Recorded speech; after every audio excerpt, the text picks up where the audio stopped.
I keep hearing that I don't show my face because I don't dare, because I have to hide and things like that.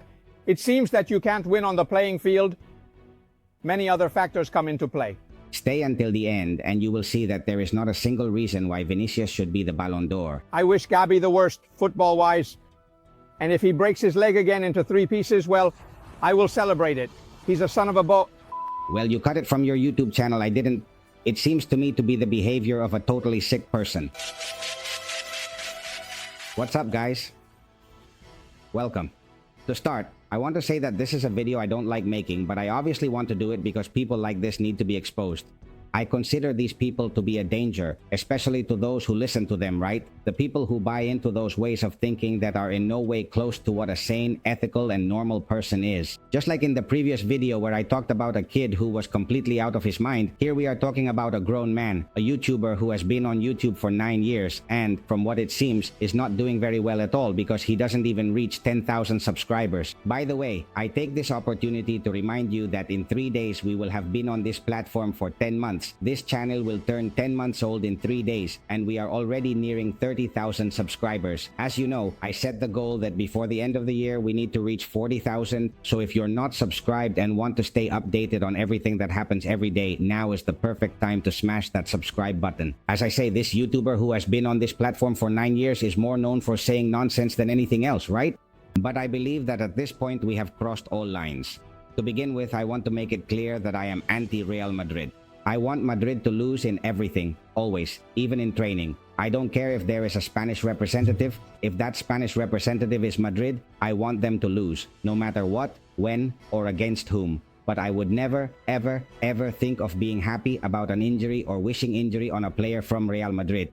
One thing is football, one thing are the clubs, and then there are the people. You can't cross that line, right? In the end, we are all people, and we discover how much we care about others, right? I see people leaving the Bernabeu feeling upset, and on one hand, I enjoy it, but I also feel bad about it, right? Because I don't want to see anyone who is having a hard time. I don't like seeing people suffer. However, if they are Real Madrid fans leaving the Bernabeu angry because their team has lost, then yes, I feel happy, even though I have that ambiguity inside. Well, this man, apart from crying about the Ballon d'Or that hasn't been given to Vinicius, said nothing less about Gavi, the Spanish player, who has given so much to the Spanish national team apart from Barca, speaking as if for the rest of the Spaniards, right? A player who has given so much and will give so much to that Spanish national team, and yet we have this character saying that if Gavi breaks his leg in 3 places, he will be the first to celebrate it.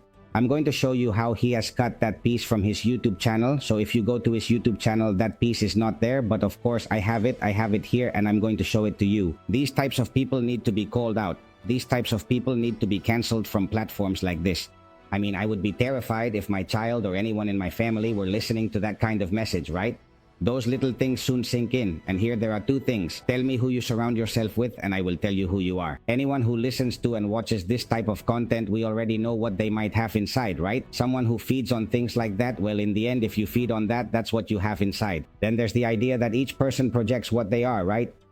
And this man already has enough burden in life being who he is. Because if what comes out of your mouth, my friend, is that, I'm sorry, but you must have a rather sad, quite poor, and let me say it, quite unhappy life to use and refer to those terms and speak in those ways. As I said, you must have a lot of garbage inside you, a lot of garbage for what comes out of your mouth to be that way, especially considering that you are not a kid. Regarding the topic of the Ballon d'Or, be careful with Viggo Mortensen's statements, as he said that Real Madrid, when they realized that the spoiled child was not going to win the Ballon d'Or, said they would not go where they were not respected, which was to support Vinicius' tantrum. That is just being a sore loser, plain and simple. He says, I am a fan of Real Madrid, go Madrid, but what a shame they have made me feel. And this is what this first one said. I am going to show my face because then there are idiots who go around saying that I don't show my face because I don't dare, because I have to hide and things like that. I mean, first I show my face, but then I think you are more interested, even if I talk about other things, in seeing the stadium than in seeing me. I am not like others who hog the camera to become famous in this YouTube world. Disgusting what happened last night. The attempt at humiliation by UEFA, public humiliation in front of thousands of millions of people around the world, gives a tip-off to the president of Real Madrid, and they decide not to attend that public humiliation. Do we have to read? Do we have to listen to a lot of people, many pseudo-Real Madrid fans, and then also to the anti-Real Madrid press? But does anti-Real Madrid press really exist in this country? When they lose, they shake hands. And yesterday, Real Madrid was not a senior club for not attending this charade. Yesterday, Real Madrid lost nothing. In other words, this idea of shaking hands when they lose lost absolutely nothing. Well, to begin with, what he lost, and referring to his own coach, was named the best coach in the world, who did not attend the ceremony precisely because Real Madrid's stance was not to show up at that gala. Would it have been different if Vinicius had been named Ballon d'Or? Would Ancelotti, who was the top candidate for being the best coach in the world, not have been the best coach in the world? Would Real Madrid have cancelled all their plans to attend that gala if instead of Vinicius being left without an award, it had been Ancelotti? So many times in life, that man can be named the best coach in the world, yet he has missed the gala to collect his trophy in front of everyone due to the tantrum of a manipulative institution. Through all the media power that Mr. Florentino Perez has, they have been selling for months that the winner of the Ballon d'Or was going to be Vinicius. Even in the previous video, Manolo Lama explained live until 3 months ago when they were taking for granted that the winner of the Ballon d'Or was going to be Vinicius, there were still journalists who hadn't even voted. It seems that winning on the field is influenced by many other things, my friend. Stay until the end because I am going to show you that on the field it was impossible, but 100% impossible for Vinicius to win the Ballon d'Or. What has happened, as we all know, has been a lot of marketing. Stay until the end and you will see that there is not a single reason why Vinicius should be the Ballon d'Or. The magic of Spanish football, of Tebas' league, of the technical committee of referees, which has been a completely corrupt body for many years. Negreira has left, but those who were with Negreira are still there in charge. Negreira is gone, but they continue to steal classics. They keep turning off cameras and they keep calling penalties outside the area. In short, the mantras of these people. Those who were with Negreira are still there in charge. There is a fight against the VAR that is directed by FC Barcelona because it is managed by someone very close to FC Barcelona. Speaking of this fight, in front of the bar, watch out, Negrito said a while ago that I can help you with the bar. What was said a long time ago was by Javier Tebas, stating that there was a before and after in the bar after the call from Florentino, your president, and the pressures from your president. These people are quick to say that the bar is controlled by someone who belongs to Barca, that Mr. Raurers was the founder of Real Madrid Televisión and has spent 18 years hand in hand with Florentino Perez and even with this bar that controls Barcelona. Last year, they stole a league from him with the elitist neighbors, with the segregating neighbors of this neighborhood who don't want anyone to enter this quote-unquote neighborhood. What they want is for the law to be upheld, and that is what you should be asking your club for, that the law is followed. The concerts at the Bernabeu multiplied the allowed sound by 2,500%. And pay attention because here comes the cut. This is when he starts talking about Gavi and cuts this part so it doesn't appear on YouTube, but obviously, as I have already said, we have the video. In the match against Barcelona, what Gavi does is not magnified. I know that many of you feel the same way about Gavi's performance the other day against Barcelona. And I tell you from here that you may have deleted it, but the fact that you think that way makes you a completely repugnant person. Every time they play, there are many people saying, I don't wish him any harm. I wish Gavi the worst in terms of football. I'm sorry, there are no filters in this video. There will be no filters. And if he breaks his leg again into 3 pieces, well, I will celebrate it. I'm sorry. That's how it is. He's a son of a bee, and that's what I think. And nothing is going to make me change this. That would be truly fake. If I said otherwise, well, you cut it from your YouTube channel. I didn't. Here it is for when you need to see it. It seems to me, really, I'm serious. This goes beyond everything that is football and rivalry.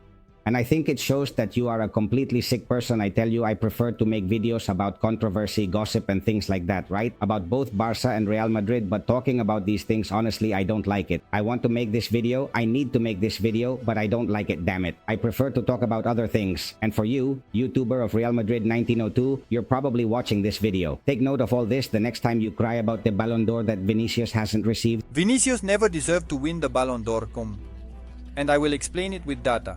It seems that we often forget that this recognition rewards the best player in the world, the most complete. Well, Vinicius was not the top scorer of the league, it was Dobrik. And he wasn't even the top scorer of his team, as Bellingham scored 4 more goals than him as a midfielder. Vinicius was not the best assister in the league, it was Baena, and he wasn't even the best in his own team. Players like Lucas Vazquez and Brahim Diaz had more assists than him and created chances. There are 28 players who appear before him in successful passes in the league. He doesn't even rank among the top 50 key passes per game.